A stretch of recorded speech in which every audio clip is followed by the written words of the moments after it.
This is Roy Kidd Stadium in Richmond, Kentucky. At first glance, it's one of the ugliest, most lopsided, nonsensical football stadiums I have ever seen. Take a good look and get your laugh in. But like all things in the world, there is a reason why it looks that way. And in this case, it somewhat makes a lot of sense. So let's find out, why is this stadium so freaking lopsided? And it's coming up right after this. Hey, do you think you're smarter than me? Well, first off, you probably are, but now I have a way you can prove it. I am so excited to announce I have partnered with Underdog Fantasy, the best app to play fantasy games. And right now it's Boosttober, where you get a promo for every day in the month, and you can get up to a $1,000 first-time deposit match by using my code 5points at underdogfantasy.com. Let me show you how Pick'em works. In my opinion, the easiest way to play and win, you simply pick 2 to 8 stats of your favorite players and choose whether they will go higher or lower.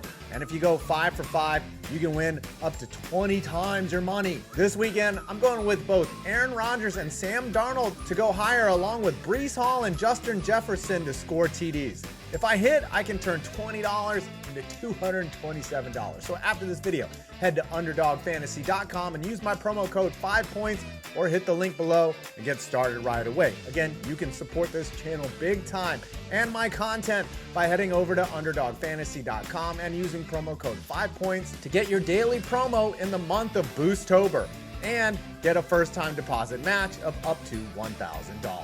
Before I get into how and why the stadium looks this way, I want to break down just how ugly this thing is. It's pretty obvious you have this outrageously large structure here. The stadium fits about 23,000, and this thing looks like a giant Lego piece. Not only that, it has amazingly brutalist architecture, but with the back of the wedge actually leaning back, making it even more unpleasant to the eye. Secondly, I really dislike stadiums that have lawn seating or use carved earth to make up for the fact that they just put seating there where they could have a useful pavilion or concessions or something. The video board is pathetic in size, as are the visitor stands. However, these scans are older in Google Earth, and we'll get to that later. But for now, this is one of the most horribly unbalanced stadiums I have ever seen. It doesn't help that they appear to tarp off the top of the seats of the wedge for games with low capacity. All right, enough shots at this stadium. Let's tell you why it looks this way.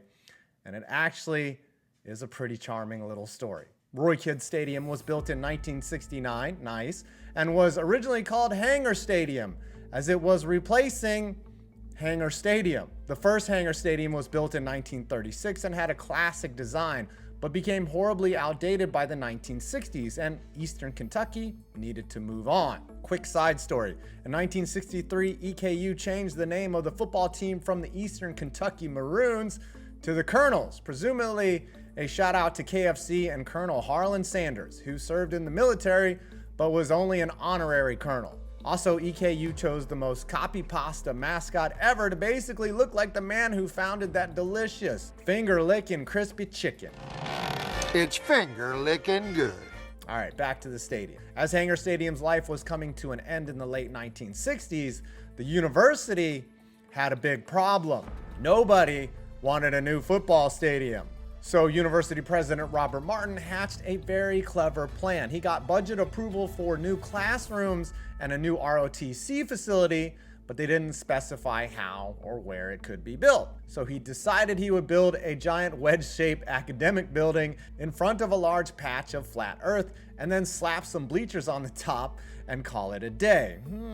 How interesting. There's a large patch of grass behind the wedge-shaped academic building. Maybe we should play football there. Yes, the entrance of the stadium is the front of an academic building, and that's why the structure looks absolutely ridiculous. I'm sure the board of directors were thrilled when this thing went up. It's like the mullet of college football stadiums. From the front, it looks like a perfectly normal campus building, but in the back, crazy things are happening, like football. It's actually considered a separate building from the stadium, and it's called the Begley Complex. When it was opened in 1969, nice, the building housed ROTC and had enough room under there for basketball courts, racquetball courts, and of course, classrooms and locker rooms. The structure is 9 stories tall.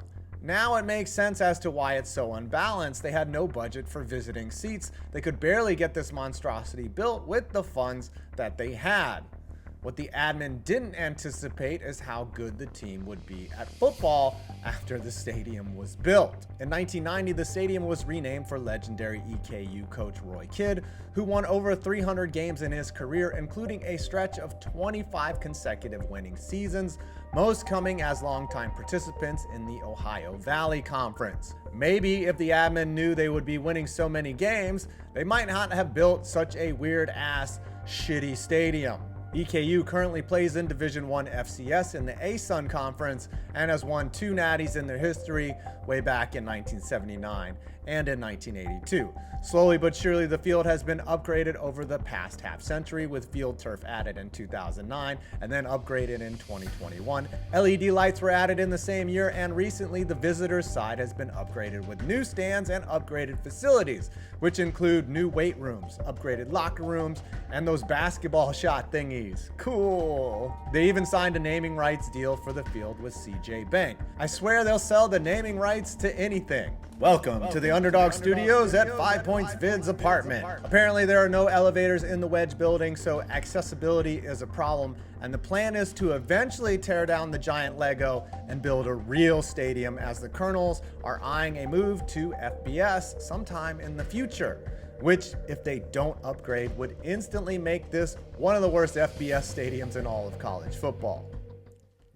So hopefully things get upgraded soon. I mean, for all the explanation of why the place looks like this, it still looks pretty funny. But in the end, it was a very clever way to build the stadium the university didn't think it needed. Special thanks to Andrew Beck, who commented on my short video about this stadium. Well, I hope you enjoyed this video. Please subscribe for more football, and you can support my channel by heading on over to underdogfantasy.com from the link below and using my code 5points to get a first-time deposit match of up to $1,000. They're basically just giving you money to play with. Take advantage.